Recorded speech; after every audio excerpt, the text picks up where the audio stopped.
eta ez dakit zer egin. Mikelek bere lagunak ez du berarekin egon nahi.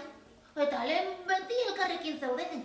Baina orain, ura eta olia bezala omen da biltzen. Bakoitza bere aldetik. Ara, bolada bat besterik ez da izango. Ura eta olioa batzuetan elkartzen dira. Ez amona. Behin egin nuen esperimentu hura. Eta ez ziren bateren nahasten. Urak eta olioak nahazteko laguntza behar dutelako. Xaboiaren laguntza. Eta xaboiarekin elkartzen dira. Hori ba, egin proba. Agian bai, probatuko dut. Ni xaboia izango naiz. Eta horrela Fatima eta Mikeli lagunduko diet. Oso proba. Banoa, amona. Eskerrik asko. Txinpartatxoak egitzazue proba etxean. Ura, olioa eta xaboi